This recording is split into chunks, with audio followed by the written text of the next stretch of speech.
අයිබෝවන් අපි බැද්දේගම නවකතාවේ ස්ත්‍රී චරිත පිළිබඳව තමයි පසුගිය සති දෙකක කාලය තුල සාකච්ඡා කරමින් සිටියේ. එතනදී අපි මේ සාකච්ඡාවේ අවසාන කොටස දක්වා ඇවිල්ලා මං හිතන්නේ අපිට නවවන පරිච්ඡේදයේ සහ දසවන පරිච්ඡේදය කියන පරිච්ඡේද දෙක තුල කොහොමද විශේෂයෙන් පුංචි මණිකාගේ චරිතය නිරූපණය වන්නේ කියන එක පිළිබඳව අපි සකස් කරමින් පවතින සතහන සම්පූර්ණ කර ගැනීම තමයි අපිට ඉතුරු වෙලා තියෙන්නේ ඒ තේමාවට අදාළව. එතකොට අද දවසේ මං හිතන්නේ අපිට ලොකු වෙලාවක් යන්න නැතුව ඒ නෝට් එක අවසන් කරන්න පුළුවන් වෙයි. එතකොට මං හිතන්නේ මේ නෝට් එක දැන් දවස් දෙකක් ලියලා තිනවා. CRP2 7ක 8ක වගේ ප්‍රමාණයක් සටහන ඇති සමහර විට. එතකොට ඒක මගහැරිච්ච අය ඉන්නවා නම් ඒකට සම්බන්ධ ඉඩ තියලා අද ඉස්සරහට ලියාගෙන යන්න. ඊළඟට අද පාඩමෙන් පස්සේ මං හිතුවා ඔබට ඇතුළත් කරන්න 2023 අය සඳහා මම කරපු සාකච්ඡාවක්. ඒකෙදි කරුණු 3ක් විතර තියෙනවා ඔබට ඉතා වැදගත් වෙන එකක්. ඒ කියන්නේ අපි විෂය නිර්දේශය අරගෙන යන රටාව ඒක කොහොම වෙතත් දැන් ඔබ සද්ධර්ම රත්නාවලියේ පිළිතුරු ලිවීම කියන තේමාව පුනරීක්ෂණ ඔස්සේ සාකච්ඡා කරමින් සිටින්නේ. එක ප්‍රශ්නයකට අපි උත්තර ලිව්වා. එතනදී උපමා භාවිතය පිළිබඳව පිළිතුරු ලියනකොට උපමාවක් විශ්ලේෂණය කරලා කොහොමද ඒක පැහැදිලි කරන්නේ කියන එක පිළිබඳ හොඳ සටහනක් එක්ක උදාහරණයක් සාකච්ඡා කරනවා මම ඒ දේශනාවේ. ඒ නිසා මම ඒක අද ඔබට මේ පාඩමෙන් පස්සේ ඇසීමට සලස්වනවා. ඒකෙදි සාකච්ඡා කරන සටහන ඔබ ඕනි එකක් පොතේ තමයි ලියන්න ඕන. මොකද උපමාව ගැන හැම පොතකම වගේ අදාළයි. ඒ නිසා උපමාව ගැන පොදුවේ සටහනක් විදිහට ඒක ලියා ගන්න. ඔබ එතනින් සමහර දේවල් දන්නවා. නමුත් මම හිතනවා අපි සාමාන්‍යයෙන් පන්තියක සජීවීව හිටියානම් මේවා නිතර මතක් කරගෙන ඒවා දැන් අමතක වෙන්න පුළුවන් නම් කියලා හිතලා මම ඒක දාලා තියෙනවා.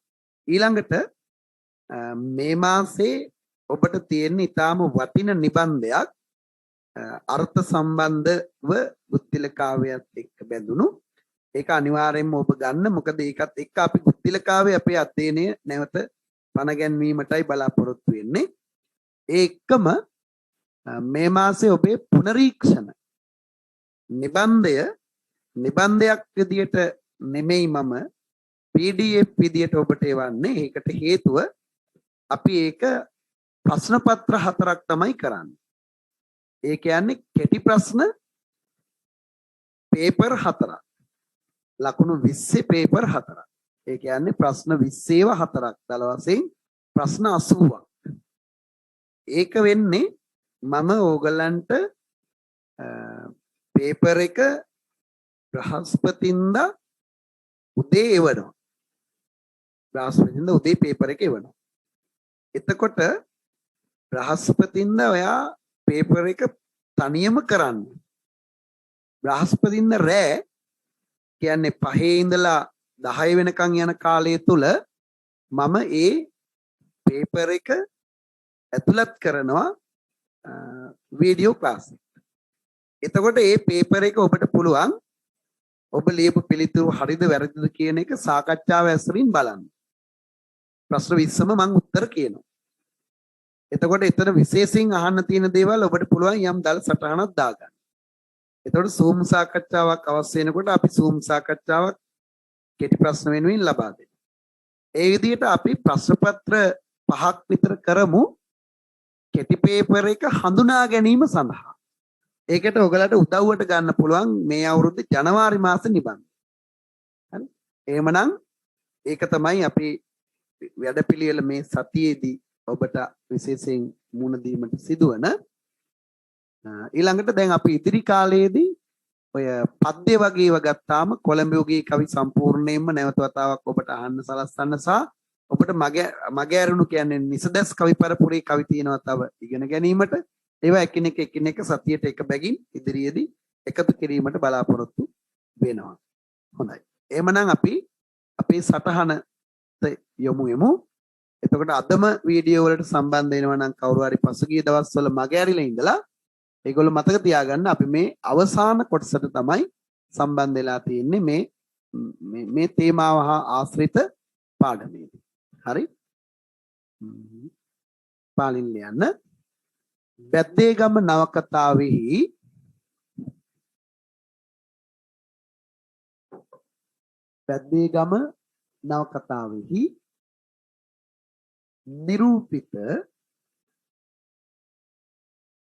නිරූපිත කාන්තා චරිත ඇසුරින්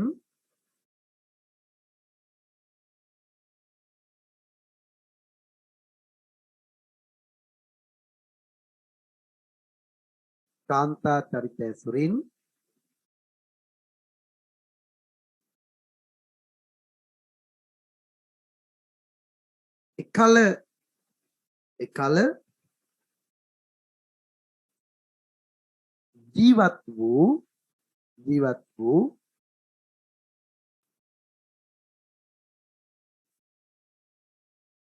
සිංහල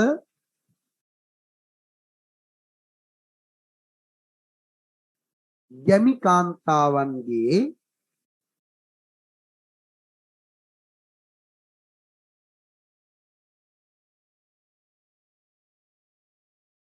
ජීවන ඛේදවාචකය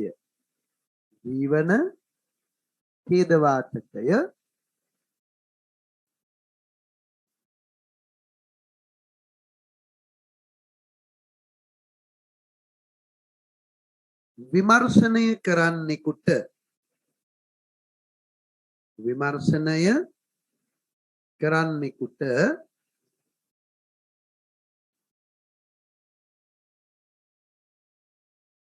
අතිශයින්ම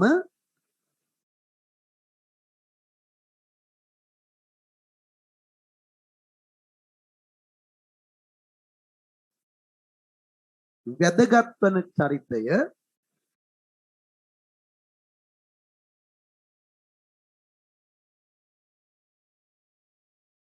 පුංචි මැණිකාගේ චරිතයයි.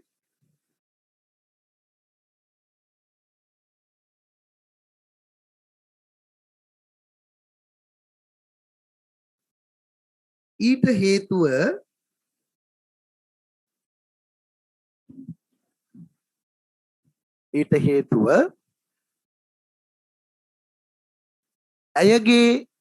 ඇයගේ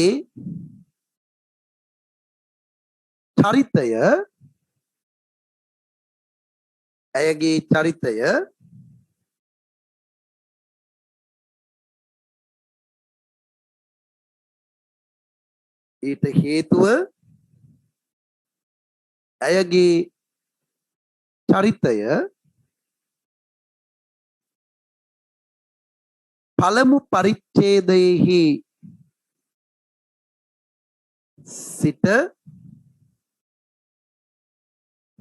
පළමු පරිච්ඡේදයෙහි සිට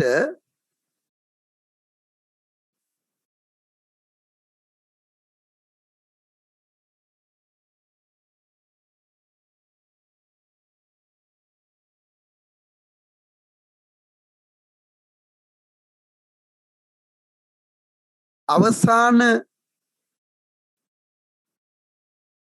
පරිච්ඡේදය දක්වාම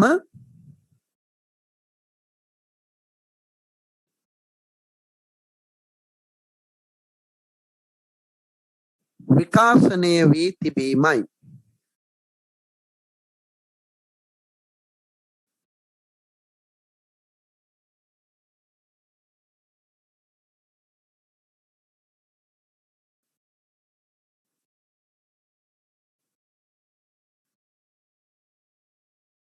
විකාශනය වී තිබීමයි.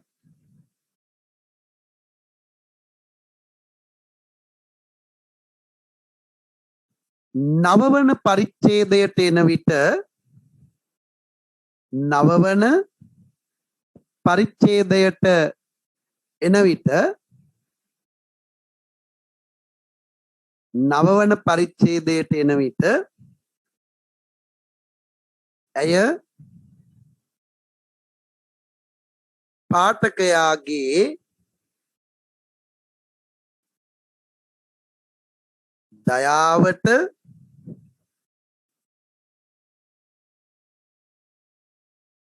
අනුකම්පාවට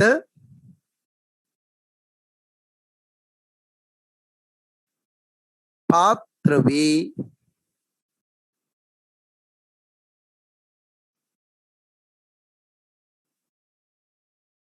අවසානය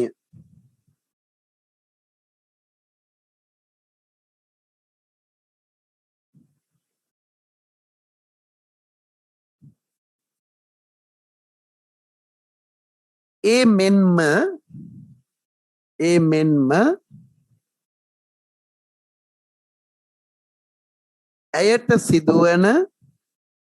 ඇයට සිදුවන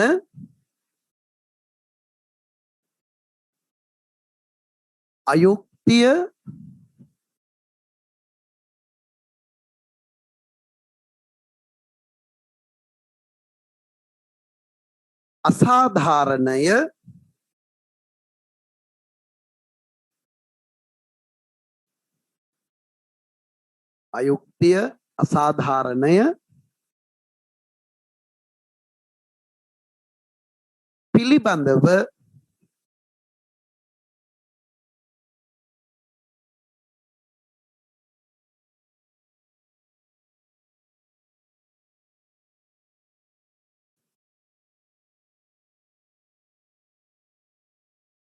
අවබෝධයද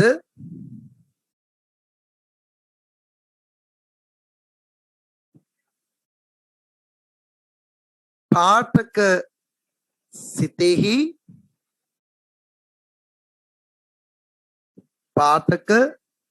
සිතෙහි හටගෙන ඇත. පාඨක සිතෙහි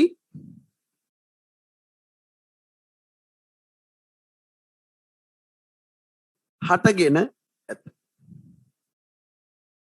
නවවන පරිච්ඡේදයේදී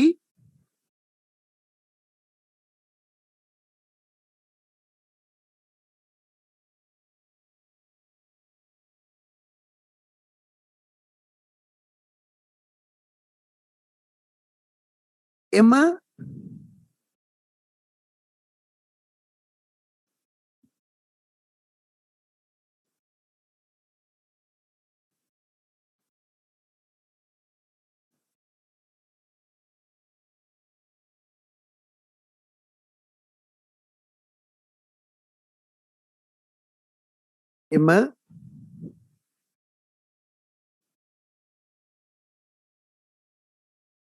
හැඟීම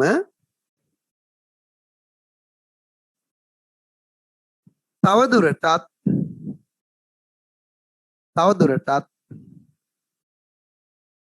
තීව්‍ර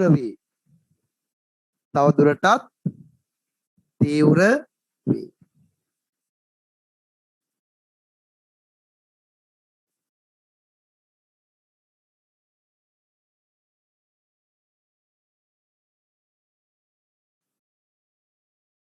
ගමෙහි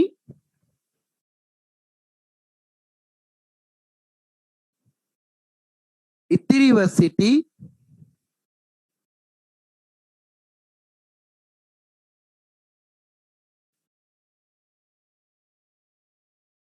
බොහෝ දෙනා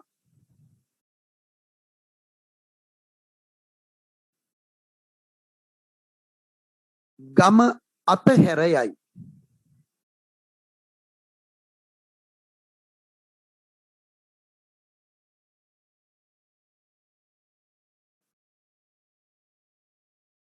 පුංචි මැණිකා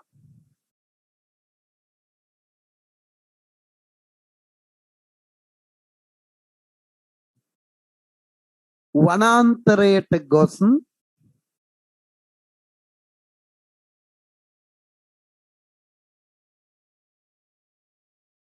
කොළ අල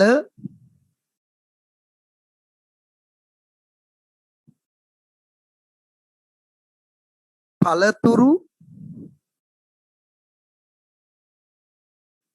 ආදිය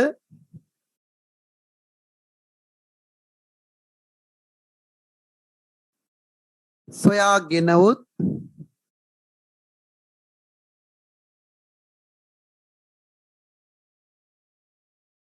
ජීවත් වෙයි.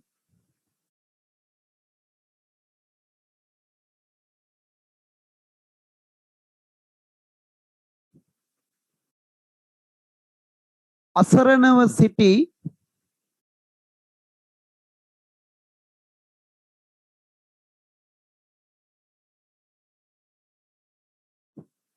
පුංචිරාලටද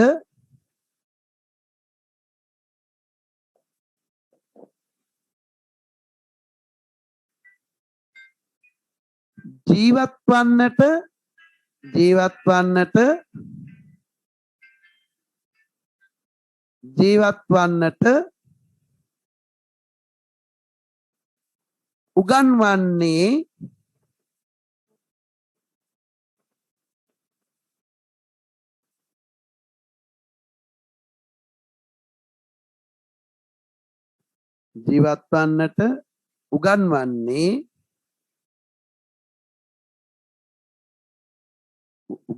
නෙමෙයි ජීවත් වන්නට උදව්වන්නේ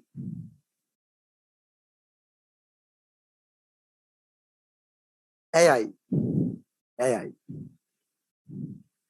ජීවත් වන්නට උගන්වන්නේ කියලා මට කියුණේ අද උදේ ඉඳන් ළමයි එවන්නේ සර් අපිට ජීවත් වෙන්නත් උගන්වනවා විශේෂ විතරක් උගන්වනවා නෙමෙයි කියලා සුබ පැතුම් නිසානේ උදව්වන්නේ ඇයයි ඇයගේ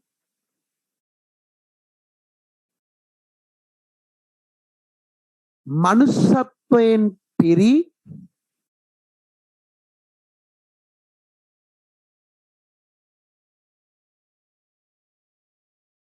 කාරුණික හදවත එවැනි සිදුවීම් වලින්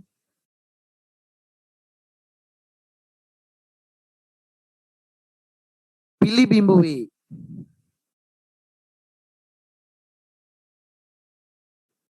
එවැනි සිදුවීම් වලින්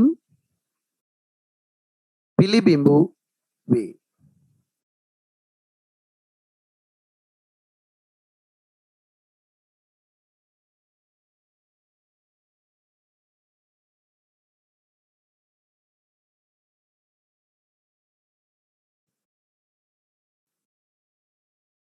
සියලු දෙනාගේ අදහස වූයේ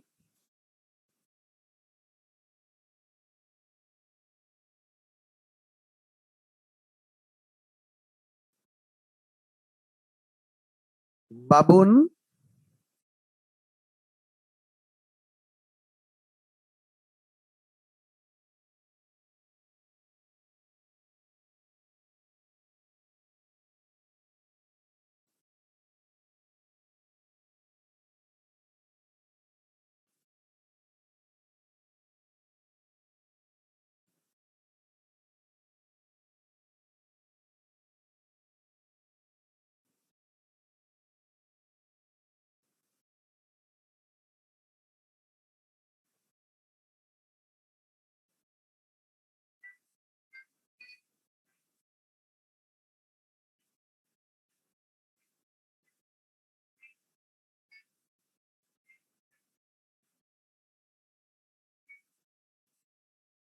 ඔහු මිය යන්නට ඇති බවයි. ඔහු මිය යන්නට ඇති බවයි. ඔහු මිය යන්නට ඇති බවයි.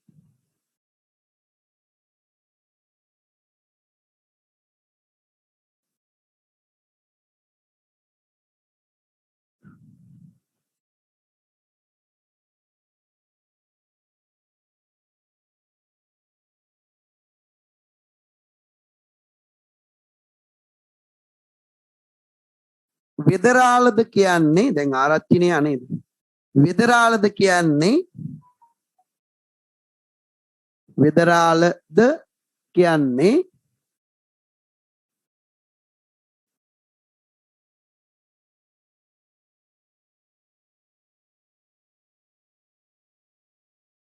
මිනිහා අනුමානයක් නැහැ. මිනිහා අනුමානයක් නැහැ. මැරෙන්න ඇති. මිනිහා අනුමානයක් නැහැ. මැරෙන්න ඇති. යනුවෙනි.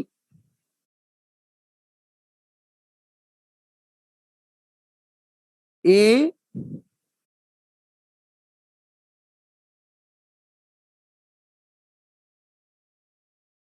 කිසිදු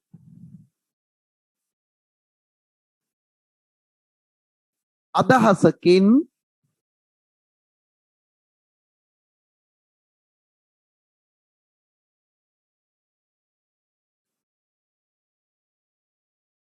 බබුන් මිය ගියේ යැයි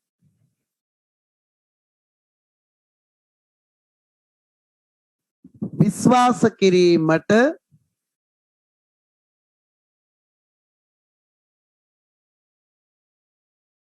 ඇය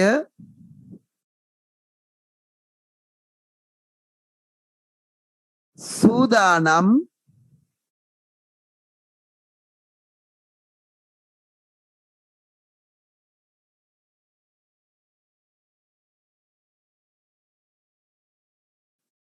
නැත.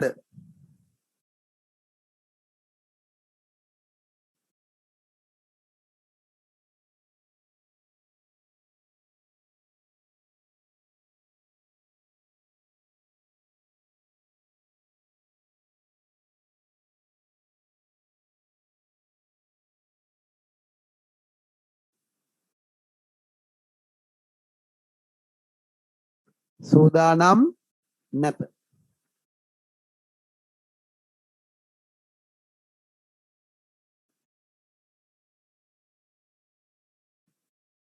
එය සැකහැර දැන ගැනීම සඳහා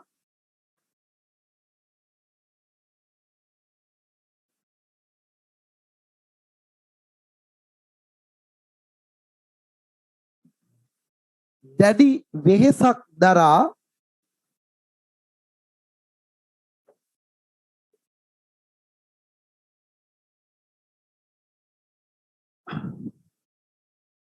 අවදානම නොතකා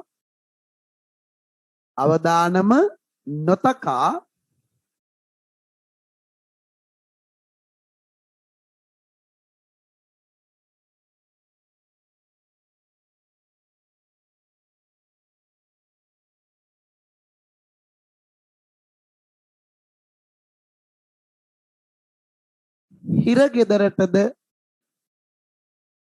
යයි.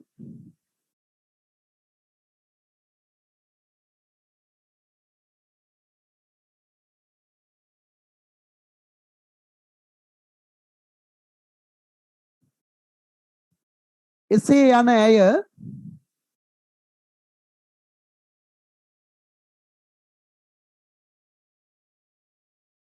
හිරපල්ලා සමග හිරපල්ලා අර හිරගෙදර බලාගන්න ගාට්ට දාපු නම හිරපල්ලා සමග කතා කරන ආකාරයෙන් ඇගේ චරිතයෙහි අවිහිංසක බව ඉස්මතුව පෙනේ. ඉස්මතු කියනකොට යන්නෙන් පටන් ගන්න අල්සෑන්නෙන් නෙමෙයි. ඉස්මතුව පෙනේ.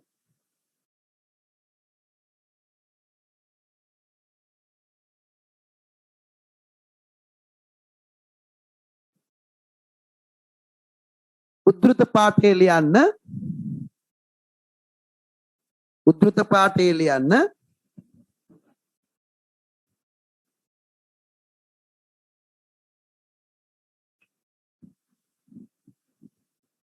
උද්දෘත පාඨය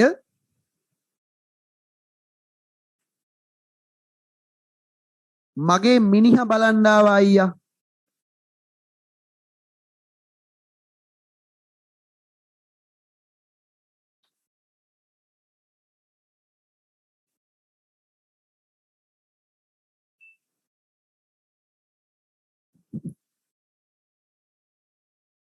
මගේ මිනිහා බලන්න ආවා අයියා.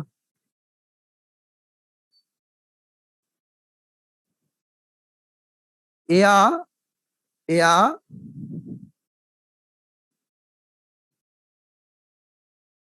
මාස 6කට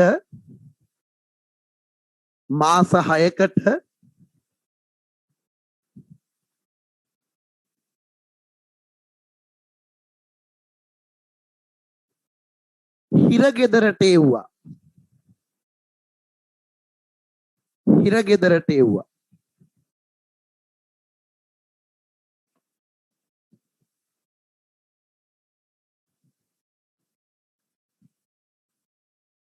මාස 6 දැන් පහු වෙලා. මාස 6 දැන් පහු වෙලා.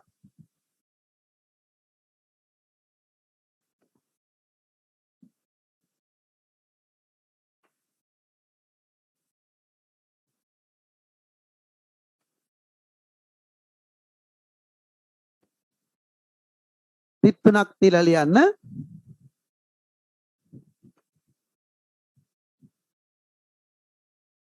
මිනිස්සු කියනවා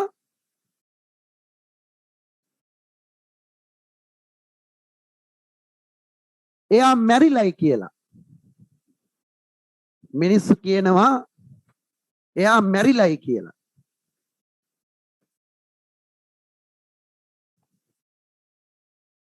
ඒක ඇත්තද?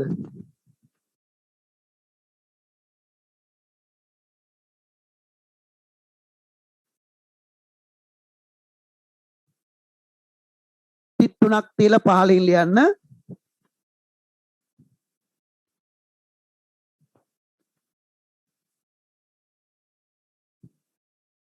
උඹ ළඟ සල්ලි එහෙම තියනවද ගෑණියේ?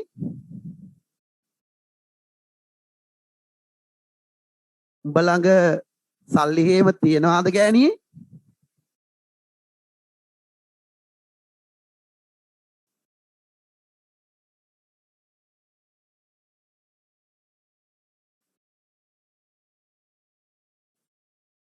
නෑ අයියා. සතයක්වත් නෑ. නෑ අයියා.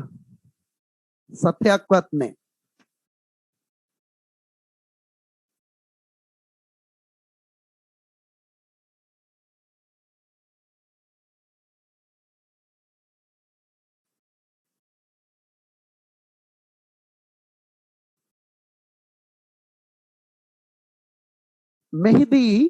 මෙහිදී ඇය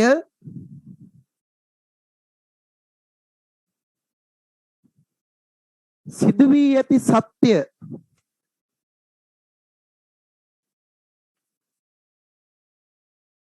දැනගෙන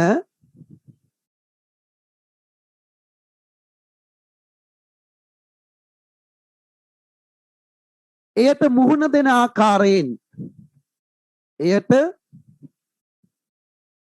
මුහුණ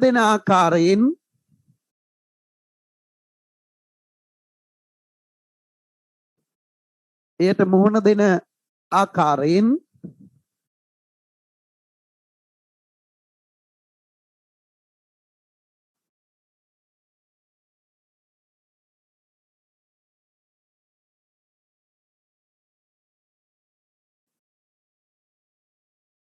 ඇගේ සිතෙහි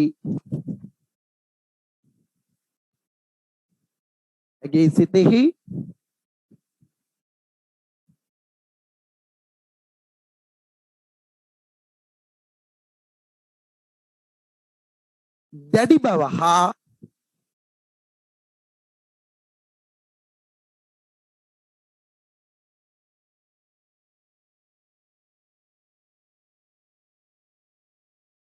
උපේක්ෂා සහගතව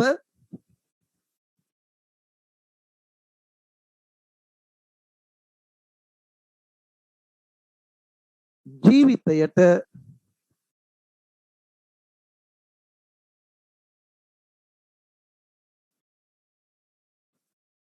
මුහුණ දීමට ඇති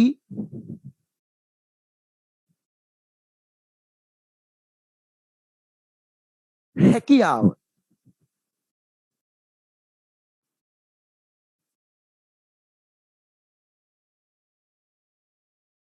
අවබෝධ වේ.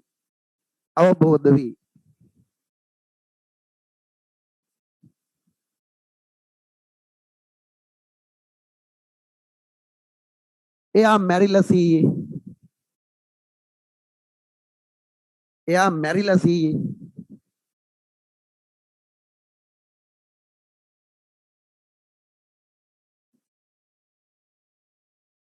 මං යනවා සීයේ.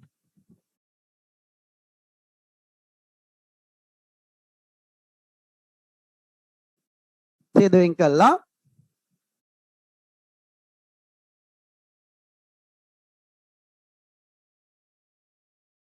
මෙවැනි සිදුවීම් හා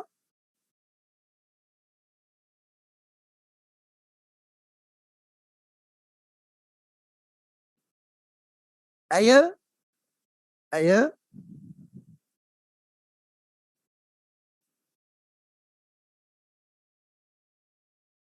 ඒවාට මුහුණ දෙන ආකාරය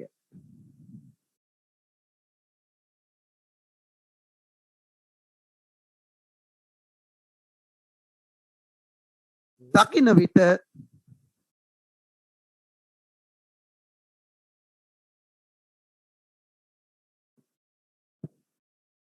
පාඨකයා තුළ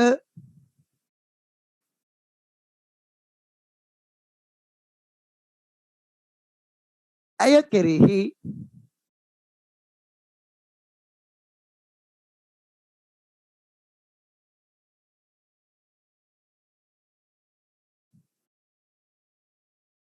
හටගන්නා දයාව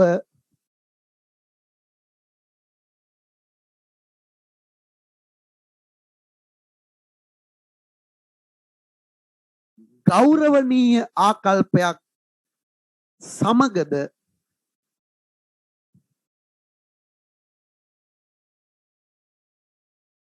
මුසු වෙයි.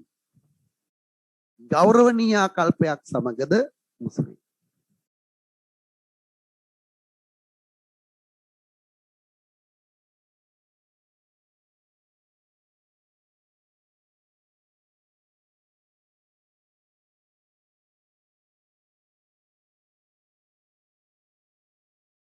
අවසාන පරිච්ඡේදය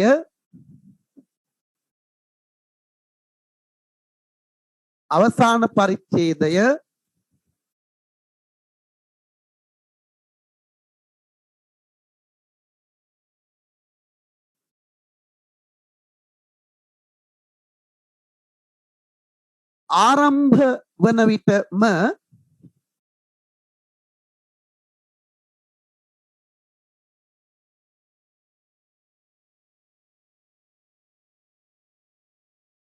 කර්ලිනා හාමිද මිය යයි.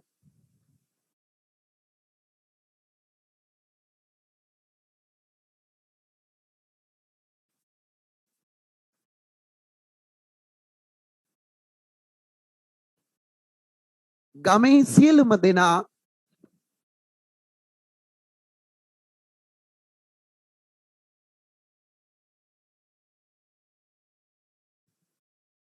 මරණයෙන් හෝ හැර යාමෙන්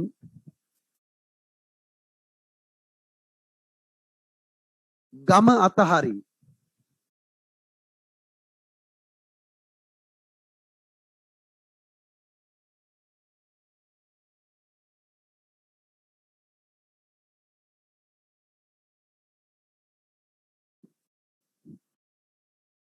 ඉන්පසු සිදු වූ දේ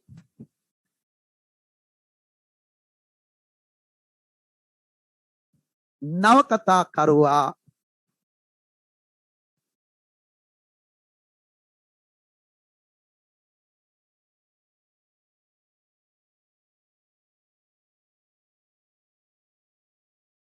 ඉතා සංක්ෂිප්තව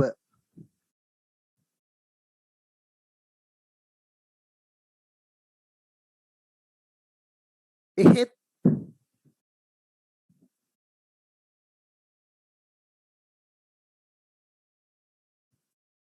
තියුණු ආකාරයෙන්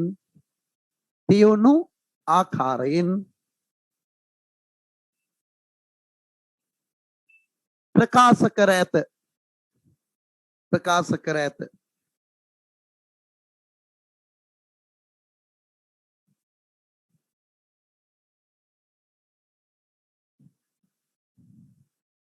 උද්ෘත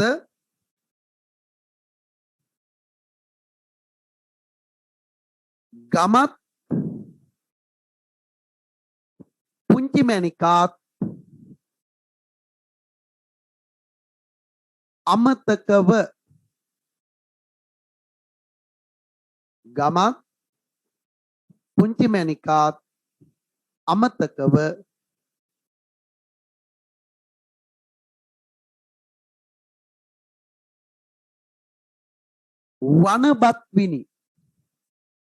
වනබත් විනි.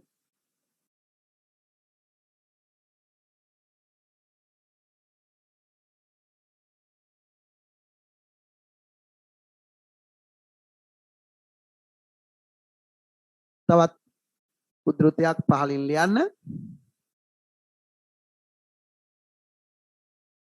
ඈද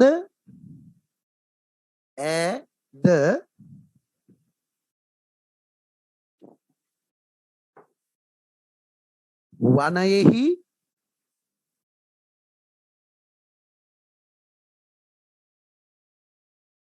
අනික් වල් සතුන් මෙන්ම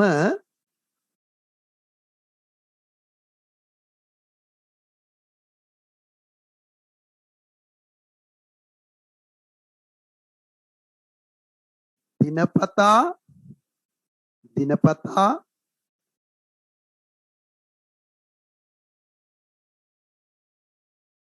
බඩගින්නත්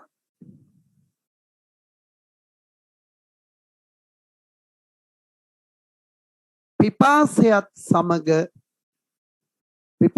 සමග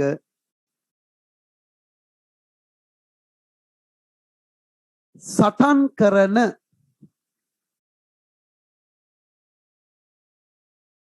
වල් සතෙක්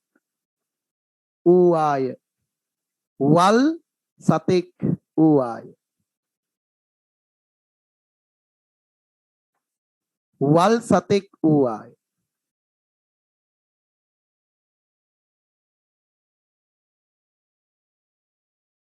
මෙහිදී කෙරෙන විස්තරයෙන්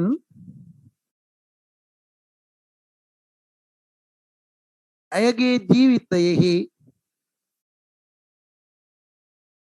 අවසාන ඛේදය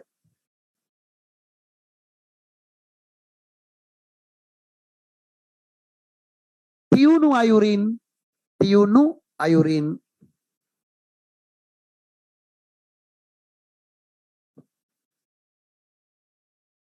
ප්‍රකාශ කර ඇති බව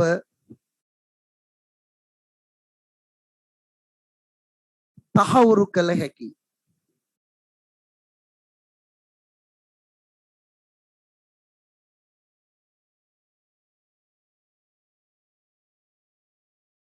ඇගේ අවසාන වචන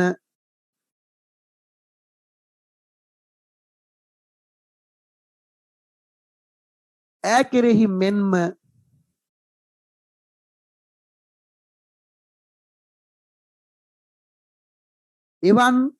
එවන් අයුක්තියකට අසාධාරණයකට ලක්ව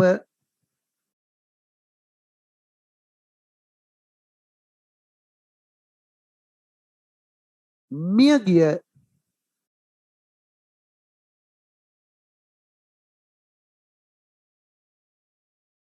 යටත් විදිතවාදී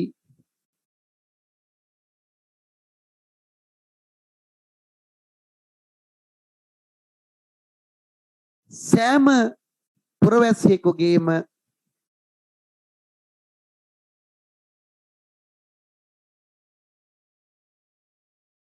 ජීවිතය පිළිබඳ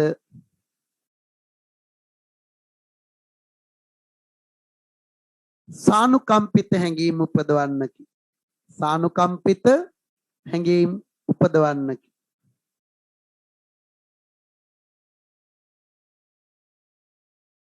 උද්දෘත අපොච්චි අපොච්චි ඔන්න ආවා ඔන්න ආවා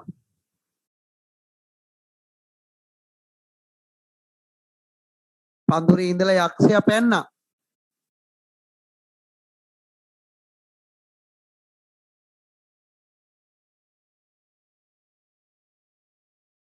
අපොච්චි කීව වගේම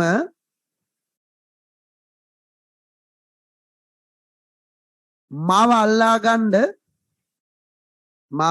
ගන්න යක්ෂයා ආවා.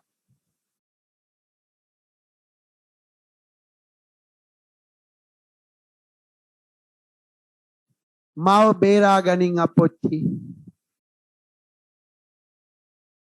මාව බේරා ගනින් අපොච්චි. මාව බේරා ගනින්. මාව බේරා ගනින් අපොච්චි. මාව බේරා ගනින්.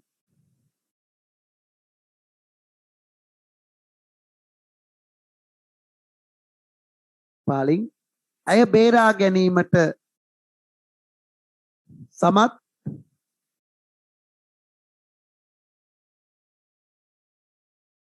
අපොච්චියක නොමැති බව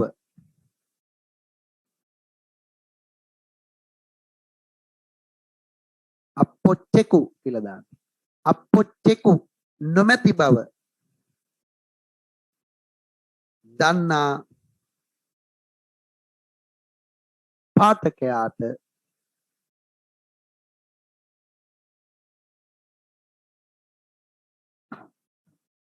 ඇගේ ඉරණම කෙරෙහි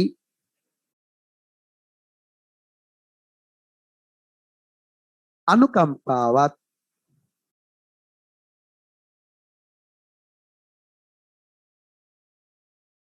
සිංහල ගැමියාගේ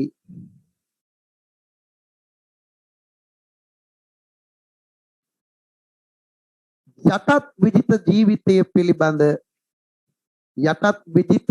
ජීවිතය පිළිබඳ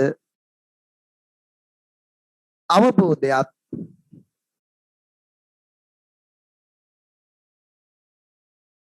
ඇති කරමින්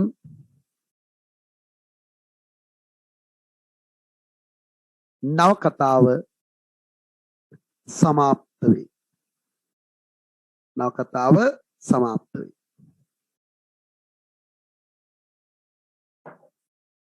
අපිට එතකොට බැද්දේගම ප්‍රධාන කොටස් දෙකක් අපි අවසන් කළා.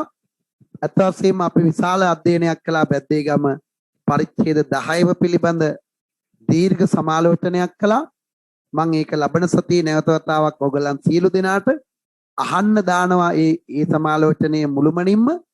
ඊට පස්සේ නැවත අපි ඊළඟ වටේ අධ්‍යයනය සඳහා යන්න පුළුවන්. බැද්දේගම ආරච්චි බබුන් ප්‍රනාන්දු වැනි චරිත පිළිබඳව අධ්‍යයනය කරන්න. ඊට අමතරව අපි ගුත්තිල කාව්‍යයේ එක්තරා දුරකට අධ්‍යයනය කරලා තියෙනවා. ඒක ඉතිරි කොටස් සඳහා අපි අවධානය දෙනවා. එhmenan මේ පාඩමෙන් පස්සේ මම ඔබට විස්තර කළා දාලා තියෙන මොකක්ද කියන එක. ඒක අනිවාර්යෙන් බලන්න. ඒක වැදගත් වෙනවා අපිට පුනරීක්ෂණ අභ්‍යාස සඳහා යද්දී විශේෂයෙන් මම ඔබට දීලා තියෙන සද්ධර්ම රත්නාවලී ප්‍රශ්න වලට පිළිතුරු ලිවීමේදී පුළුවන් ඒවට එතන උත්තර ලියන්න. ඊළඟට අපි පුනරීක්ෂණ වැඩසටහනේදී ඊටාම වැදගත් වැඩසටහන් 4ක් එක දිගට කරනවා. ඒ තමයි කිරි ප්‍රශ්න 80ක් සාකච්ඡා කරනවා. එතනදී ඔයගලට විශාල සිද්ධාන්ත ප්‍රමාණයක් ඒ සාකච්ඡාව මගින් ආවරණය වෙනවා. ඒ නිසා ඒකෙදී ඔයගොල්ලෝ ඒ ප්‍රයෝජනෙ ගන්න, නියම ප්‍රයෝජනෙ ගන්න නම් ඔයගොල්ලෝ තනියම පේපර් එක කළා ඊට පස්සේ සාකච්ඡාව බලලා හරි වැරදි හදා ගන්න ඕනේ. සාකච්ඡාව බලලා හරි වැරදි හදාගත්තට විතරක් ඔයාට දියුණු වෙන්න බෑ. ඒකට හේතුව ඔයා වැරදි දෙයක් හැදුවොත් තමයි වැරදුනේ ඇයිද කියන එක පිළිබඳව කල්පනාව පුබුදු වෙන්නේ. හොඳයි. එහෙමනම් අද පළවෙනි වීඩියෝ අපි මෙතනින් අවසන් කරමු. මේකෙන් පස්සේ අනිත් වීඩියෝ බලන්න. ඒ අනුව පළමුවෙන්ම ඔබ දැනගත යුතු දෙයක් තියෙනවා. ඒ තමයි සිංහල විෂය නිර්දේශ සිංහල ප්‍රශ්න පත්‍රයේ ස්වභාවය මොකක්ද? අපිට යම්කිසි අවබෝධයක් තියෙන්න ඕනි මේ සම්බන්ධයෙන්. මොකද ගොඩක් වෙලාවට ළමයි ගාව මේ සම්බන්ධයෙන් වැරදි ආකල්ප තියෙනවා. සාමාන්‍ය පෙළ ලැබපු අත්දැකීම් අනුව හිතලා තීරණය ගන්න. ඒ අනුව ඔබ කවුරුත් දන්නවා උසස් පෙළ සෑම පේපර් එකකම වගේ ප්‍රශ්න පත්‍ර දෙකක් තියෙනවා. සිංහල වලත් ප්‍රශ්න පත්‍ර දෙකක් තියෙනවා. ඒතර එක කියලා කියන්නේ සාහිත්‍ය. ඔයාලට ඕනනම් මේ දල සටහනක් විදිහට පොතක කොලයක හදාගන්න පුළුවන්. ඔයා කරන්න යන්නේ මොකද්ද කියන එක ගැන අවබෝධයක් මුලින් තියෙන්න ඕනි නිසා. එතකොට මේ සාහිත්‍ය පේපර් එකේ ප්‍රශ්න තියෙනවා 1 2 3 4 5 6 7 8. මෙන්න මේ වගේ ප්‍රශ්න පේපර් එකේ තියෙනවා. ඒතර මෙන්න මේ ප්‍රශ්නය අනිවාර්ය ප්‍රශ්නයක්.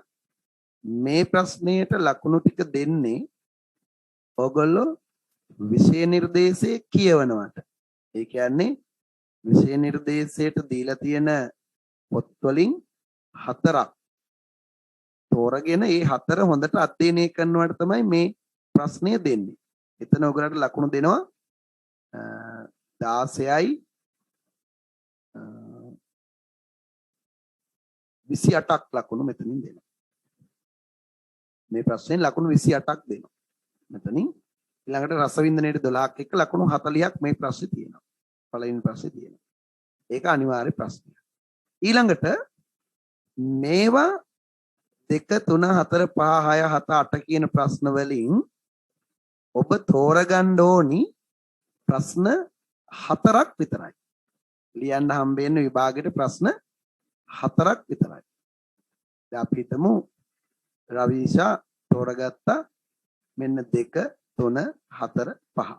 එතකොට ඔයාට පුළුවන් මේවා ඔයා අතාරිනවා. මේවයින් ඔයාට කිසිම අදාළත්වයක් නැහැ. මොකද මේ 4ම මෙතෙන්ටත් කරපුවාම ඒතර මේවා අතෑරලම දාන්න පුළුවන්. ඒ අනුව අපි හිතමු කිසියම් ශිෂ්‍යයෙක් පැරණි සාහිත්‍ය අධ්‍යයනය කිරීමට තරම් කැමැත්තක් දක්වන්නේ නැහැ කියලා. එයා ඒතකොට ඒ කොටස එයාට අතාරින්න පුළුවන්. අපි හිතමු කෙනෙක් කෙටි කතාවට කැමති නැහැ. එයාට ඒ කොටස අතාරින්න පුළුවන්. අපි හිතමු කෙනෙකුට හිතෙනවා ගුත්තිල කාව්‍ය සංකීර්ණ මේක අපිට වැඩි අතාරින්න. ඒ විදිහට විෂය නිර්දේශයෙන් භාගයක් ඔයගලට අතහරින්න පුළුවන් හරියට තෝරගත්තට පස්සේ. ඔයාට ගැළපෙන ටික තෝරගත්තට පස්සේ නොගැළපෙන දේවල් අතහරින්න පුළුවන්. මේක කරන්න පුළුවන් සිංහල පේපර් එකේදී විතරයි. අනික ගොඩක් පේපර් වලදී මේ වැඩේ කරන්න බෑ.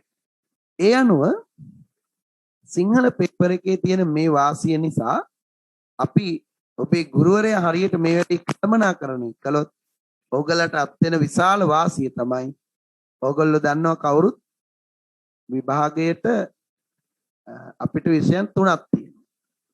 එතකොට මෙන්න මේ විෂයන් දෙකට උපරිම කාලයක් ඉතිරි කරගන්න පුළුවන් ඕගලට හරියට සිංහල ටික ඉගෙන ගන්න විදියක් හැදුනා.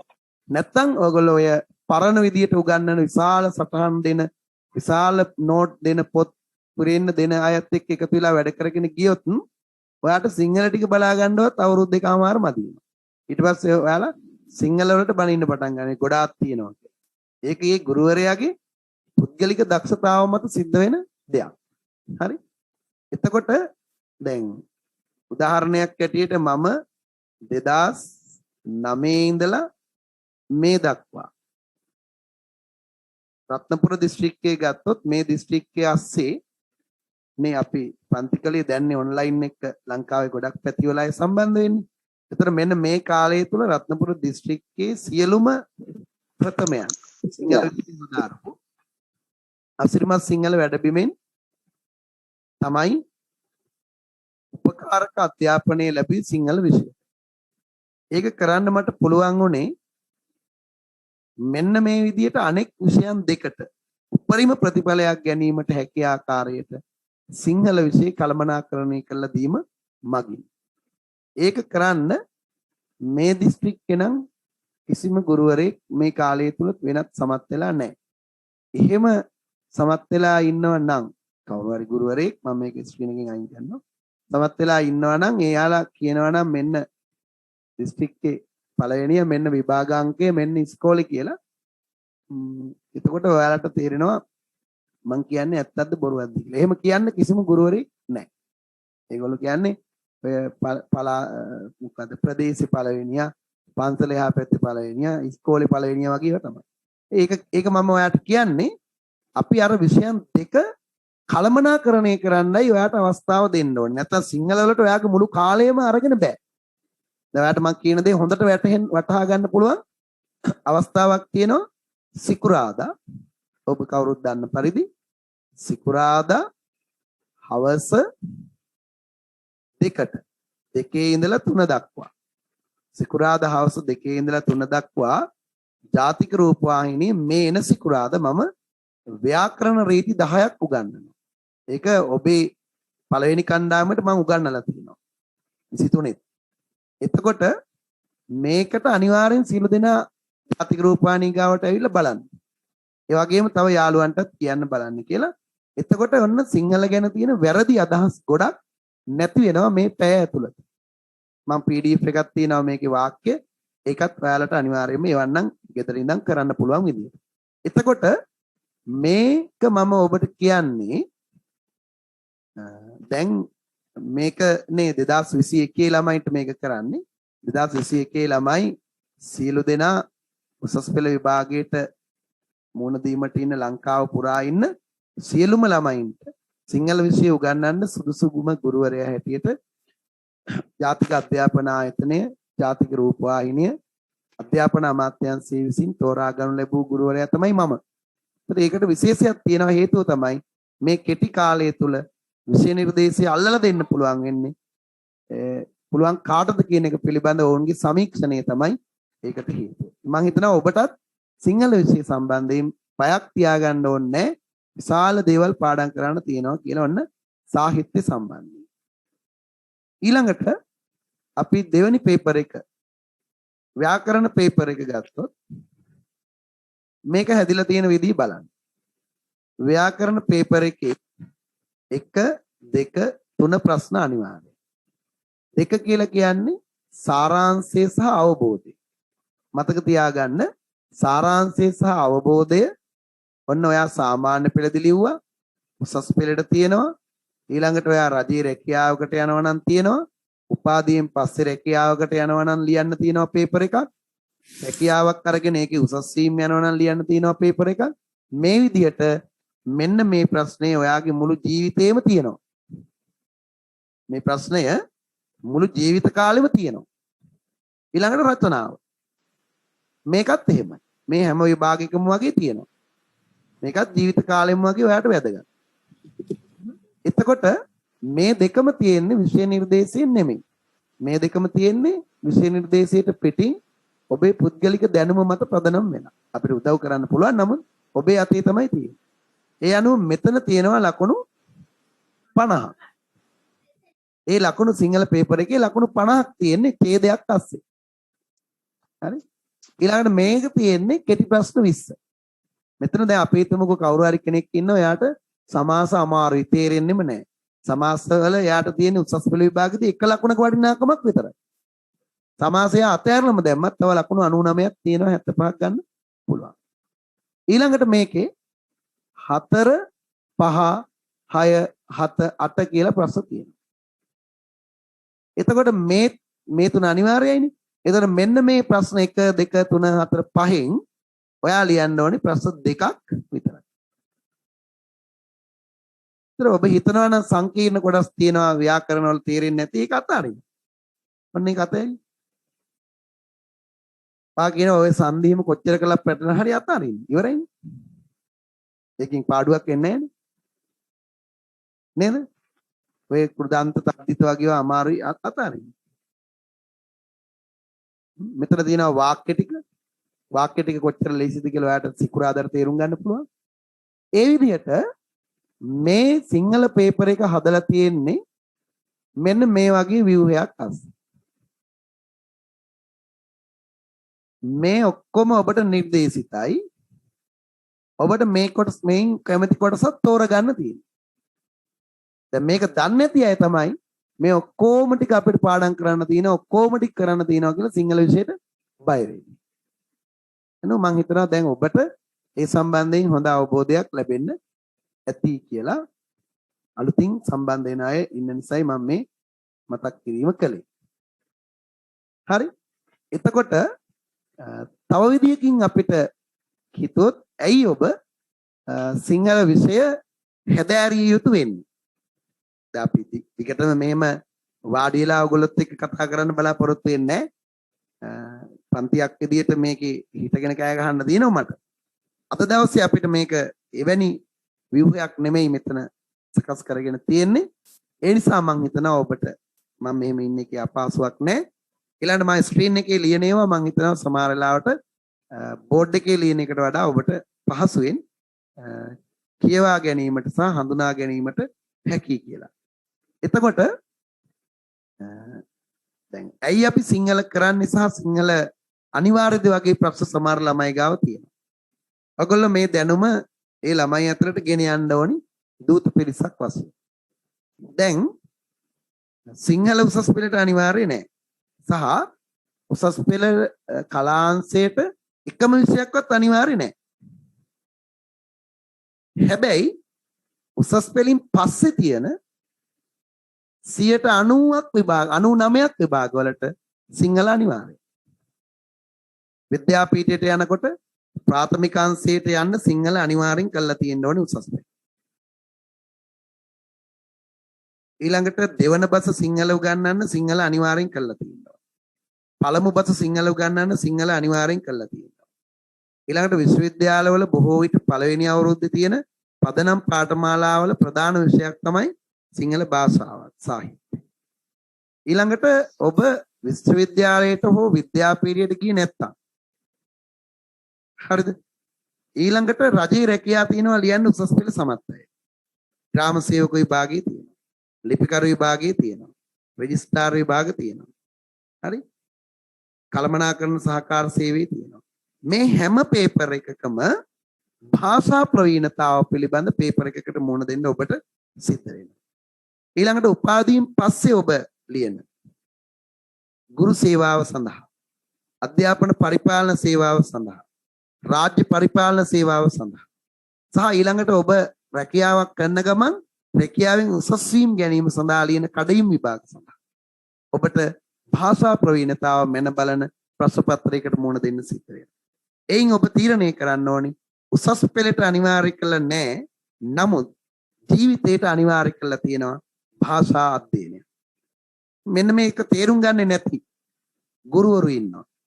මේක තේරුම් ගන්න නැති විදුහල්පතිවරු ඉන්නවා. මේක තේරුම් ගන්න නැති අධ්‍යාපන කලාප අධ්‍යාපන අධ්‍යක්ෂකවරු ඉන්නවා. මේක තේරුම් ගන්න නැති පළාත් අධ්‍යාපන අධ්‍යක්ෂකවරු ඉන්නවා. මේක තේරුම් ගන්නේ නැති අධ්‍යාපන ලේකම්ලා ඉන්නවා. මේක තේරුම් ගන්න නැති අධ්‍යාපන ඇමතිවරු ඉන්නවා.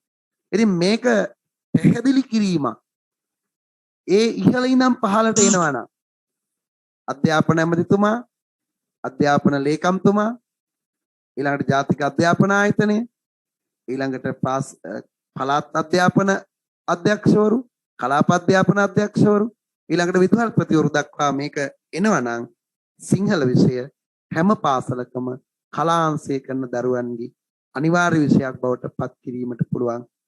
ඒක රටට ජාතියට කරන විශාල මෙහෙවරක් වෙනවා. විශේෂයෙන් අපි දන්නවා සාහිත්‍යකරුවෙක් ගත්තත් ඔවුන් මුද්‍රණය කරන පොත් 2000 මුද්‍රණය කර පොත් දැන් 500ක් මුද්‍රණය කරන්න නැති මට්ටමට ඇවිල්ලා තියෙනවා. මොකද ඒක අරගෙන කියවීමට මනස සකස් වුණු එක්තරා පිරිසක් සිංහල විෂය අධ්‍යයනය කිරීමත් සමග බිහි වෙනවා සුළුතර පිරිසක් හෝ. අන්න ඒ පිරිසක් දැන් ක්‍රමක්‍රමයෙන් තුනී වෙමින් පවතිනවා මේ අවධාරණය නොකිරීම නිසා. පැහැදිලි? ඒ නිසා මම හිතනවා ඔබ සිංහල විෂය පිළිබඳ ඉතාම වැදගත් තීරණයක් තමයි අරගෙන තියෙන ඔබේ ජීවිතය හා සම්බන්ධයෙන්. පැහැදිලි? ඒ අනුව ඔබ විෂය තෝරාගත්තේ ඇයිද සහ ඒ තෝරාගත යුත්තේ මක් නිසාද කියන එකයි මම ඔබට ඊළඟට කිව්වේ. ඒ අනුව මම දැන් ඔබට කරුණු දෙකක් කියලා තියෙනවා. එකක් තමයි කොහොමද සිංහල විෂය ප්‍රශ්නපත්‍ර ව්‍යුහය කොහොමද ඇයි ඔබ සිංහල විෂය හැදෑරිය යුතු වන්නේ කියන එක. තුන්වෙනි කරුණ තමයි මම ඔබට විශේෂයෙන් සඳහන් කළ යුතු දේ. දැන් ඔබ දන්නවා අපේ මේ 2021 ගත්තොත් මේ 21 විභාගයේ ලියන අයලා කළ අතර පාසල් සම්බන්ධිතව පමණක් අධ්‍යාපනයේ නියැලෙමින් සිටි දරුවෝ සියලු දෙනා අසරණ භාවයට පත් වුණා. මොකද විභාගයේ ආසන්න වන විට ඇති වුණු මේ මාස ගාණක් ඇදෙන මේ ස්ට්‍රයික් එක නිසා. ඒ ළමයින්ට උගන්වලා නැහැ. මොකද ගොඩක් අය ඒ කියන්නේ ආරම්භයේදී ටියුෂන් පන්ති යාම තහනම් කළා එහෙ යන්න ඕනේ නැහැ අපි සම්පූර්ණයෙන් උගන්වනවා කියන වගකීම බාරගත් ගුරුවරු ඒ වගකීම පැහැර හැරලා තියෙනවා මේ වෙද්දි ඉල්ලීම් සාධාරණයක ඇත්තයි නමුත් 21 ළමයි වෙන්නේ. එතන වෙච්ච දේ තමයි දැන් අපේ විෂය නිර්දේශයේ උගන්වන්නේ ඉස්කෝලවල දැන් අපි හිතමුකෝ සද්ධර්ම රත්නාවලී කතා දෙකක් තියෙනවනේ. මට්ට කුණ්ඩලී තියෙනවා කුණ්ඩල කේසි තියෙනවා. ඒතර මට්ට කුණ්ඩලී 12 වසරේ උගන්වලා 13 වසරේ කුණ්ඩල කේසි උගන්වනවා. එතකොට උසස් පෙළ විභාගයට උත්තර ලියනකොට මේ දෙකම ඕනේ. එතකොට උසස් 12 වසරේදී මට්ට කුණ්ඩලී උගන්වලා 13 වසරේ කුණ්ඩල කේසි කියන්නේ නැත්තම් මොකද වෙන්නේ? ඒ ප්‍රශ්නෙට උත්තර ලියන්න බැරි වෙනවා. කෑලි කෑලි උගන්වනකොට. විසන්ධි කරන්න 12 වසරේ උගන්වනවා සන්ධි කරන්න 13 වසරේ උගන්වනවා. මේක වෙනස් කරලා තියෙනවා මම මගේ පන්ති වල. ඒ අනුව මම සිලබස් එක උගන්වන්නේ මෙන්න මේ විදිහට. ඔයගොල්ලෝ මම මේ කියන්නේ ඒතර කැමති නම් මාත් එක්ක ඉන්න පුළුවන් නැත්නම් ඔයගලට මාවත් ඇරලා යන්න පුළුවන් තරම් සිංහල ගුරුවරු ඉන්නවනේ. නේද? එතකොට දැන් මම උගන්වන්නේ ඉස්කෝලේ වාර විභාගය කියන එක මම කිසිම විදියකින් ගණන් ගන්න නැහැ. ඒක ගණන් ගන්න නැති බව දැන් ඔබට තේරෙන්න ඕනේ. ඒක ගණන් ගත්ත කියලා ඒක වැඩකුත් නැහැ නේ. විභාගෙ තියන්නෙත් නැහැ නේ. එතකොට මම මේ විදිහටයි කරන්නේ. මෙන්න මම තෝරගත්ත එක පොතක්. දැන් මම ඔබට තෝරගෙන තියෙනවා සද්ධර්ම රත්නාවලිය. සද්ධර්ම රත්නාවලිය තෝරගෙන තියෙනවා. සද්ධර්ම රත්නාවලියේ කතා දෙකක් ඔබට ඉගෙන ගන්න තියෙනවා. ඒතර මේ කතා දෙකේ සියලුම තොරතුරු මම ඔබට මේ මාස නිබන්ධයක් විදියට ලබා දෙනවා. සාහිත්‍ය ප්‍රවේශය සහ ඒ දෙක එකතු කරලා ලොකු නිබන්ධයක් මේ මාසේ ඔබට ලබා දෙනවා. ආයතන වලින් ලබා ගන්න පුළුවන්. 10 වෙනිදා වෙනකොට 9 වෙනිදා වෙනකොට ටියුට් ලබා ගන්න පුළුවන් ඔබට ඒ ආයතන වලින් රත්නපුර ආයතනයේ සිසිල්ක ආයතනය මම හිතන්නේ මෙතන නැතුව ඇති සිසිල්ක ආයතනය ඉන්නවා නම් මේ වෙලාවෙ ඉඳන් ලබා ගන්න පුළුවන්. එතකොට මේක අපි කතා දෙක තියෙනවා මෙතන මට්ට කොණ්ඩලී මෙතන කොණ්ඩලී. මම මට්ට කොණ්ඩලී කතාව කළා කොණ්ඩල කේසි කතාවක් කළා මේකෙන් අහන්න පුළුවන් ප්‍රශ්න ටිකත් ඕගලට කියා දීලා තමයි සද්ධර්ම අලංකාරයට යන්නේ. මේකෙත් කතා දෙකයි ඉගෙන ගන්න.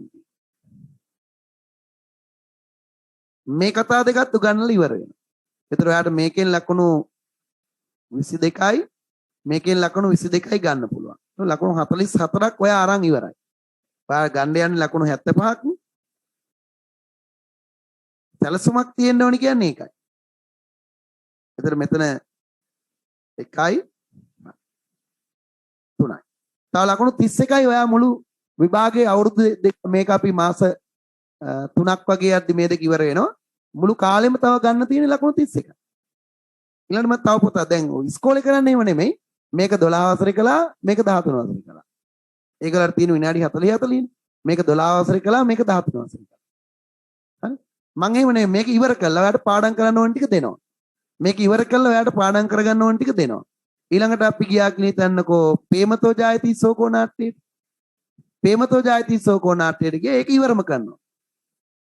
ඒක ඉවරයි දැන් මේ ප්‍රශ්න. ඔයාලට පාඩම් කරගන්න තියෙනවා.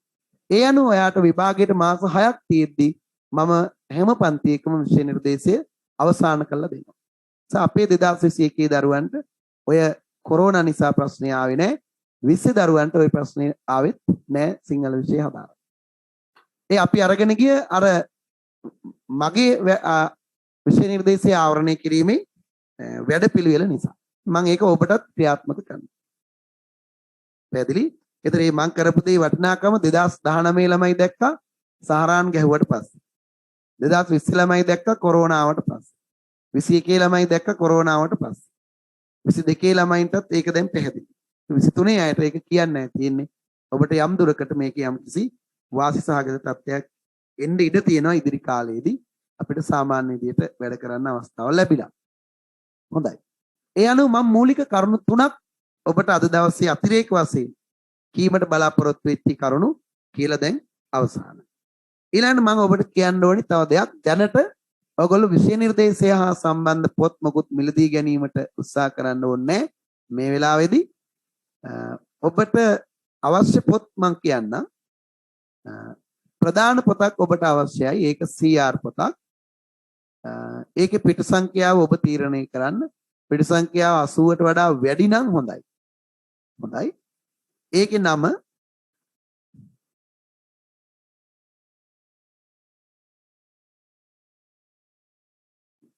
මොකක්ද මේ පොතේ නම? ඒ පොතේ විෂය කියන තැන ලියන්නේ මොකක්ද? ඕන එකක්. ඒකට හේතුව අපි ඉගෙන ගන්න ඇතැම් විෂය කරද අද දවසේ මම කරන්නේ එහෙම පාඩමක්. තා පොඩ්ඩක් පාඩම් පටන් ගන්න. එතකොට අපි ඉගෙන ගන්න දැන් ප්‍රධාන સિદ્ધාන්ත විෂය කරුණු. සාහිත්‍ය ප්‍රවේශය වගේ ගත්තොත් ඒක දැන් අපි අද ඉගෙන ගන්න උපමා ගැන. ඒතර උපමා ඔයාට පද්‍ය සාහිත්‍ය සම්බන්ධයෙන් උපමා වැදගත්.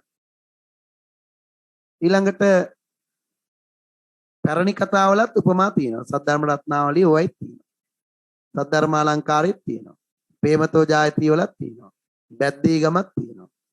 ගුත්තිල කාව්‍යෙත් තියෙනවා. ඒතර මේ විදිහට උපමාව කියන එක ඔයාගේ හැම පොතකම තියෙනවා. ඒතර උපමාව ගැන ඉගෙන ගන්නකොට ඔයා හැම පොතේම මේක ලියන්න ඕනේ. පොදු පොතක් අපිට තියෙනවා ඒක තමයි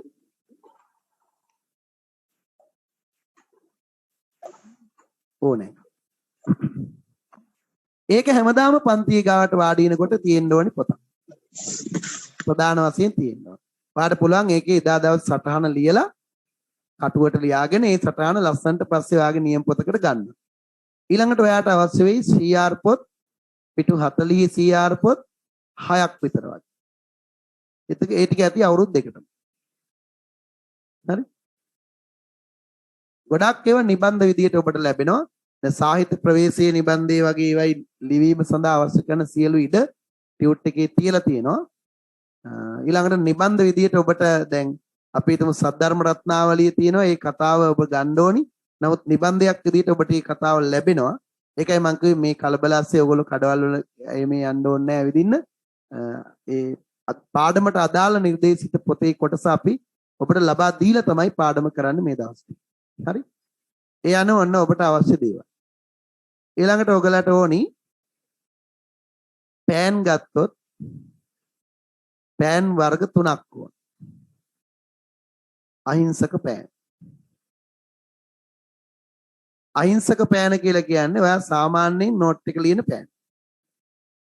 ඊළඟට විශේෂ පෑන්. ඒ කියන්නේ විශේෂ කරුණු ලියා ගන්න වෙන පාටක්. ඊළඟට අතිවිශේෂ. ඒ කියන්නේ මොනවා හරි දෙයක් තියෙනවා නම් අපි කටපාඩම් වගේ කරගන්න ඕනේ. අත්‍යවශ්‍ය දේවල් ලියන්න වෙන පාට. ඒක වර්ග 3කින් පෑන් 3ක් තිබීම ඇති වෙනවා. ඊළඟට highlight කරන්න ඔයා ළඟ highlight pen එකක් තියෙනවා නම් හොඳයි. හරි? කරුණු. ටියුට් තමයි අපි අධ්‍යයනය කරනකොට. ඔන්න ඔය ටික තමයි අපිට උවමනා කරන මෙවලම් අපේ මේ ඉදිරි වැඩ කටයුතු ටික කරගෙන යාම සඳහා. හොඳයි. දැන් අපි බලමු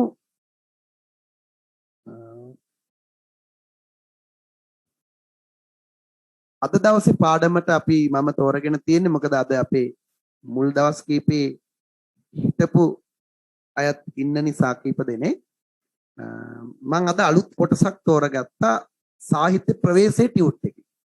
ඒ ටියුට් එක 10 වෙනිදා එනකොට හැමෝම අරගෙන අවසන් කරන්න. පන්ති ගාස්තු ගැන විස්තර ඔයගොල්ලෝ දන්නවා. ආයතන හරහා ඒ පිළිබඳව දැනුවත් කරાવી මම ගෲප් වලට ඒ සම්බන්ධයෙන් විස්තර දාන්නම්. මම දන්නේ ආයතනවල කොහොමද මේ ඔය ඇතුළත් වීමේ ගාස්තුව සම්බන්ධ තොරතුරු මම තව අහලා නැති නිසා ඒව මම හිතන්නේ සමහර ආයතනවල අය කරන්නේ නැහැ. එතකොට දැන් අපි පළවෙනි පාඩම විදියට අද දවසේ සම්බන්ධ වෙන අය. අපි ඉගෙන ගමු උපමා කියන මාතෘකාව. ඒකට ඔබට පුළුවන් මම මේ කතා කරන දේ දල සටහනක් විදියට ඔයගොල්ලගේ අද වැඩසටහන සඳහා ගත්ත පොතේ ලියා ගන්න. ඊළඟට ඒක ලියන්න අවශ්‍ය කරන ටියුට් එකක් මම දීලා මගේ ටියුට් එකේ ඉඩ තියලා තියෙනවා. අන්න ඒකට අවශ්‍ය සටහන මම PDF එකක් විදියට group එකට එවනවා. එවුවට පස්සේ ඔයගොල්ලන් ඒ සටහන ටියුට් එකේ ලියන්න. දැන් අද මම දෙන සටහන ඕගොල්ලෝ හදා ගන්න සටහන. හොඳයි. මම හිතනවා ඔබට කතා කරන්න පුළුවන් විදියට හදලා ඇතිද කියලා මම දන්නේ නැහැ මයික් එකෙම ඔයාලට කතා කරන්න පුළුවන්ද?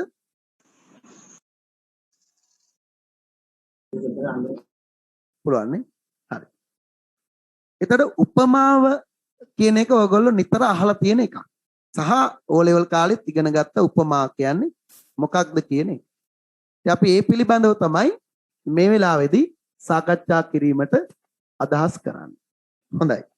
කවුරු හරි දන්න කෙනෙක් මතක කෙනෙක් කියන්න උපමාවක කොටස් කීයක් තියෙනවද කියලා? උපමාවක කොටස් කීයද? දැන් ඔයගොල්ලෝ ලේඛකයෝ ඉන්නවා මෙතන. දැන් මට නිර්මාණයම සමහර අය දාලා තිබුණා. උපමාවක කොටස් කීයක් තියෙනවද? 4යි සර්. 4යි සර්. උපමාවක කොටස් 4ක් තියෙනවා. මම්ම නේද කියා දුන්නේ? මමම කියා දීලාද කිව්වේ වෙන කොහෙන් හරි ඉගෙනගෙනද කිව්වේ? කියන්න. සර් තමා.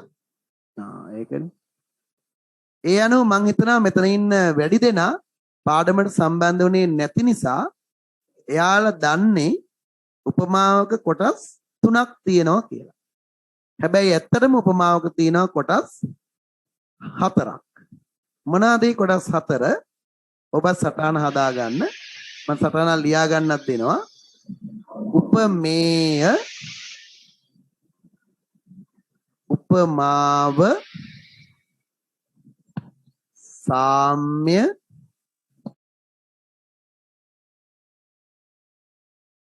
සම්බන්ධීකාරක පදේ.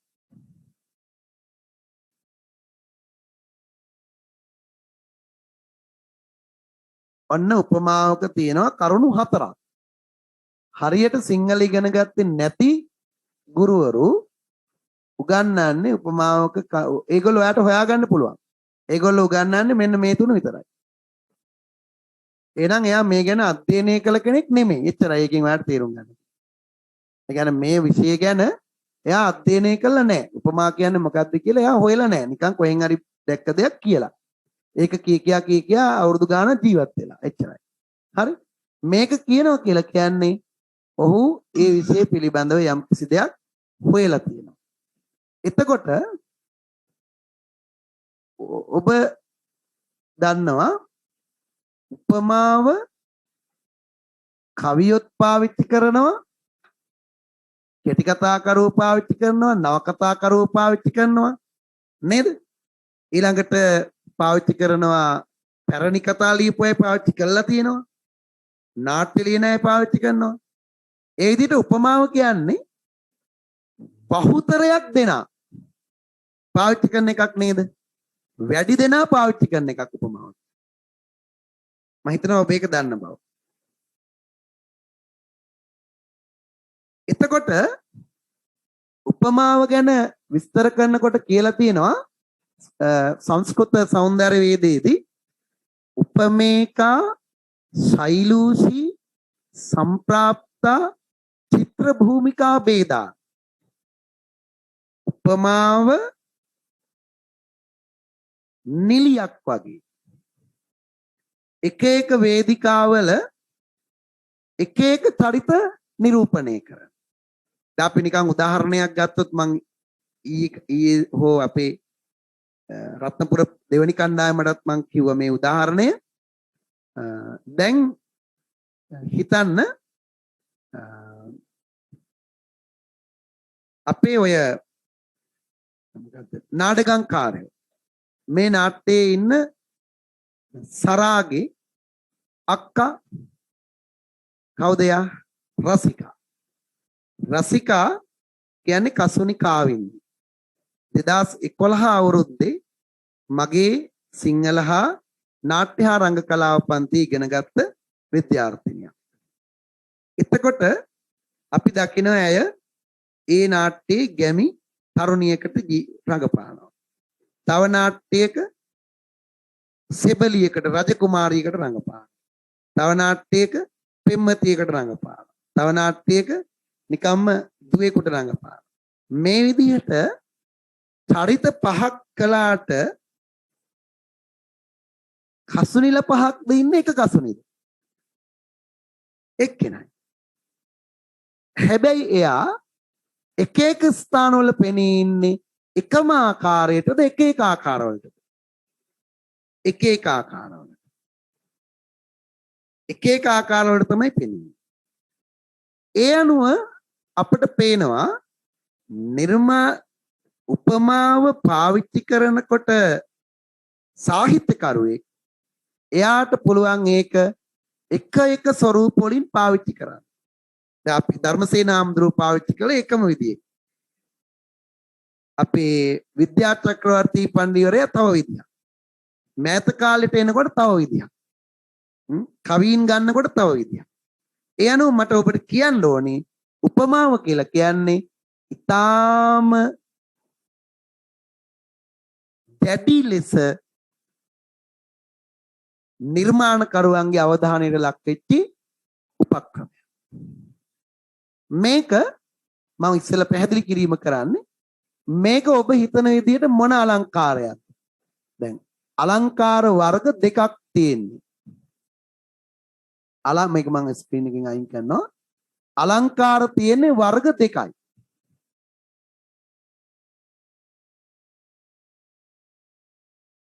අර්ථ අලංකාර.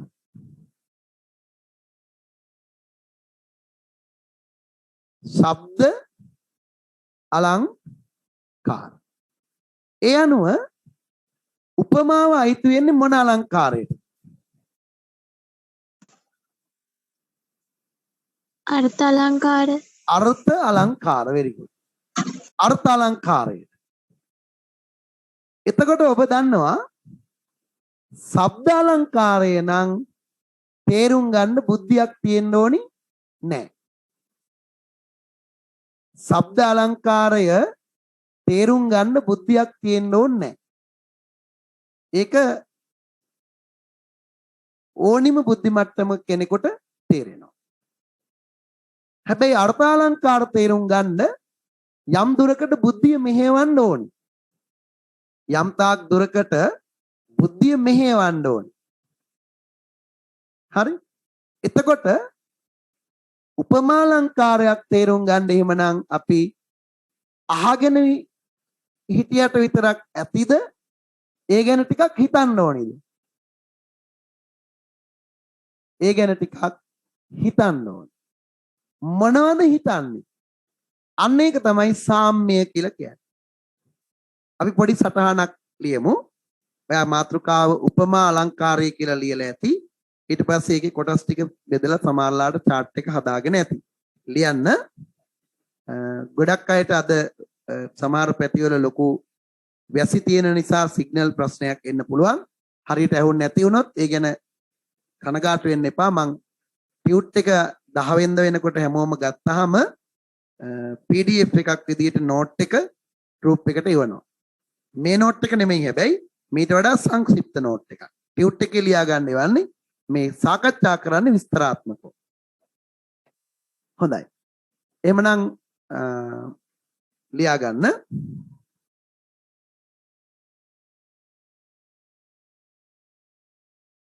උපමාව සියලු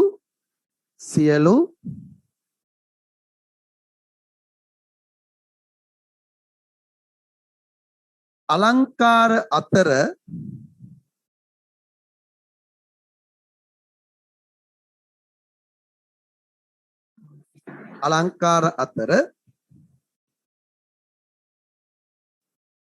ප්‍රධාන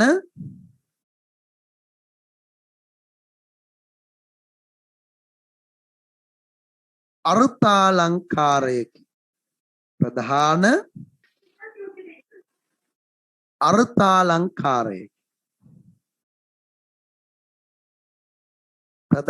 අර්ථාලංකාරයකි.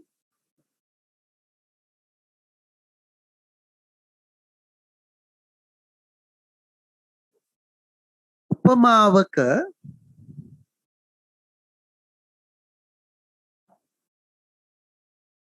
ව්‍යුහය සකස් වන්නේ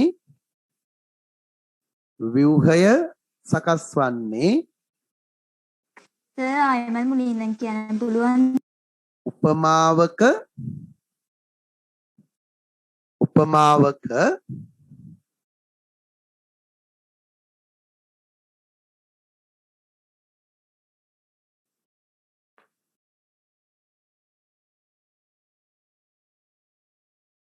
ව්‍යුහය සකස්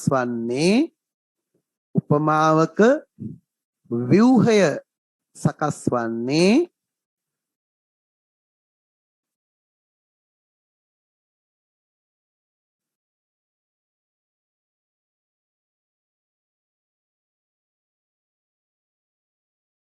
කොටස් හතරකිනි.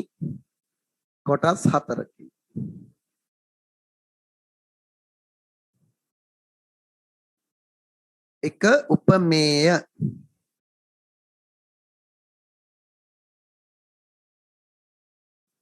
එනම්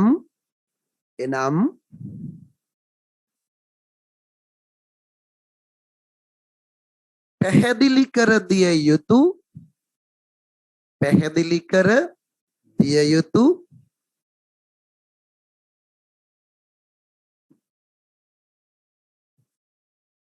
පුද්ගලයා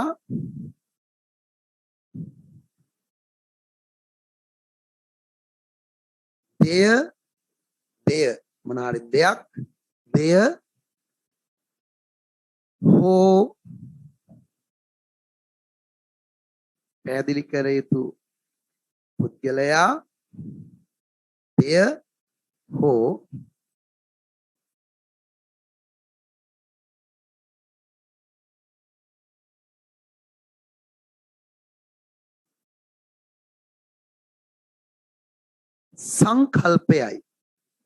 සංකල්පයයි අදහසක් සංකල්පයක් ඒ වගේ එකක් කියන්නේ උපමාවක් ගන්න සංකල්පයයි.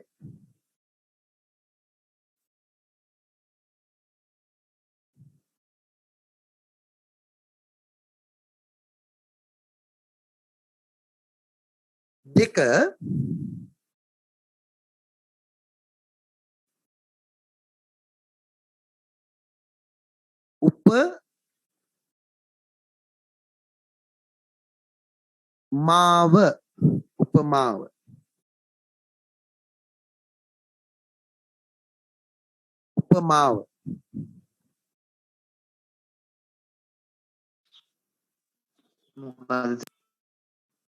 උපමාව එනම්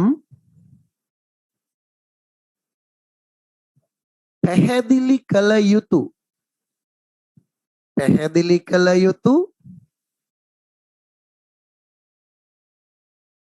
පැහැදිලි කළ යුතු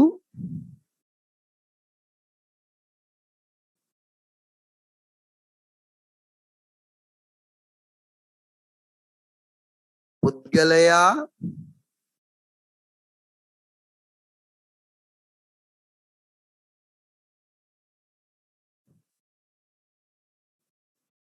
දෙය හෝ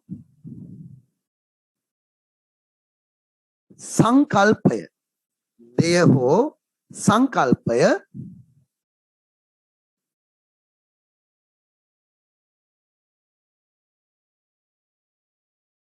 සම්බන්ධ කරන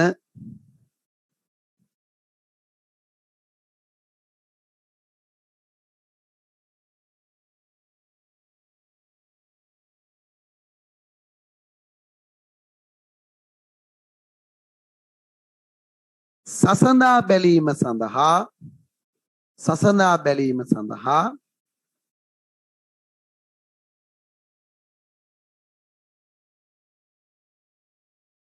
ඉදිරිපත් කරන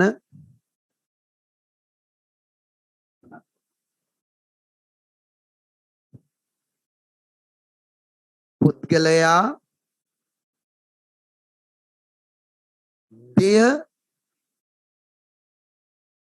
හෝ සංකල්පයයි පුද්ගලයා දෙය හෝ සංකල්පයයි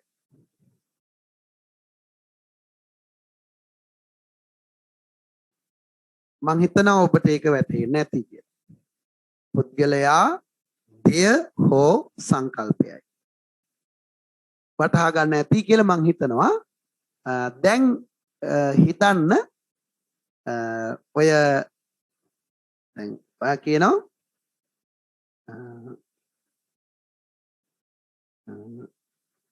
කවුරු හරි පුද්ගලයෙකුට ඔයා කියනවා අයියා හරියට අපේ තාත්තා වගේ එතකොට අයියා තමයි උපමේය එයා සංසන්දනය කරනවා තවත් පුද්ගලයෙකු උපමාව පැහැදිලි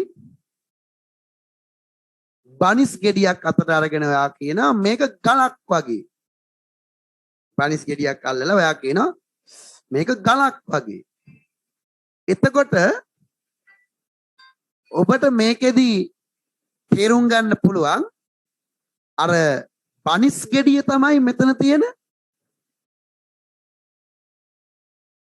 උපමේය පැහැදිලි කළ යුතු දෙය ඔබ පැහැදිලි කළ යුතු දෙය තමයි ඒක ඊළඟට ගලක් තමයි එය සසඳා බැලීම සඳහා ඉදිරිපත් කරන දෙය දෙයක් තියෙන්න බෑ ඒ දෙය පැහැදිලි ඊළඟට අපි හිතමු අදහසක් හැඟීමක් වගේ දෙයකොත් උපමාවට නගන්න පුළුවන් හරි දැන් ඇඟේ දැවටෙන සිතුවිල්ල සිනිඳු සේලයක් වගේ සිතුවිල්ලක් ඇඟේ දැවටෙනවා. ඒතර ඔබ දන්නවා සිතුවිල්ල කියන එක රූපයක් නෑ. සේද රෙද්දට තියෙනවා. ඒ දෙක සංසන්දනය කරලා බලලා අපි සිතුවිල්ලෙන් නිසා ඇතිවෙච්ච ස්පර්ශය අපි තේරුම් ගන්න.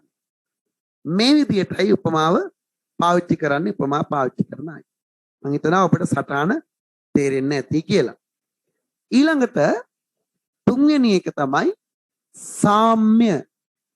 වැදගත්ම එක සාම්‍ය. ඒ අනුව ඔබ ළඟ දැන් තියෙනවා නම් අද ගෙනල්ලා අපේ අතිවිශේෂ පෑන් ඔන්න ලියන්න සුදුසුයි ඒ වචනේ එතන. සාම්‍ය විශේෂ කරලා ලියන්න.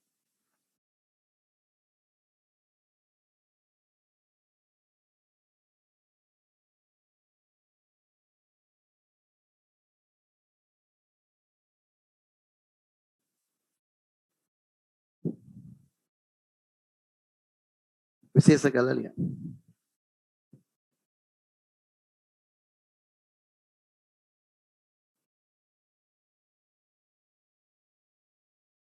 හරි.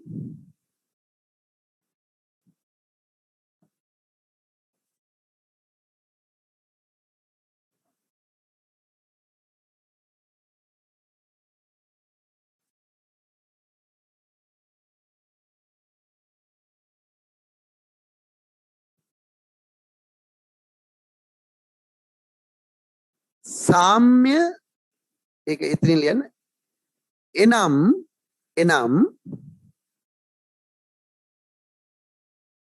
උපමේය හා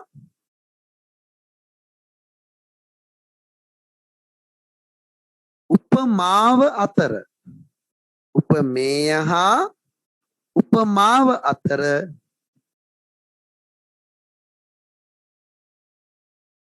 පවතින සම්බන්ධයයි. උපමේය හා උපමාව අතර පවතින සම්බන්ධයයි.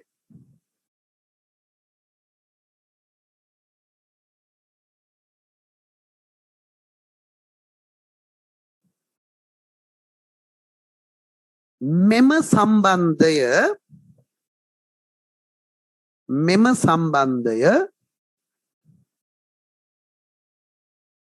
ස්වරූප දෙකකින් හඳුනාගත හැකි. ස්වරූප දෙකකින් හඳුනාගත හැකි. එක විශේෂ කරලා ලියන්න. එක බාහිර සාම්‍ය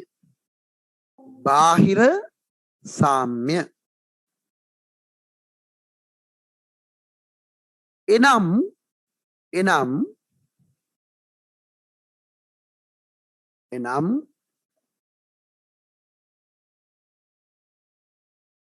උපමේය හා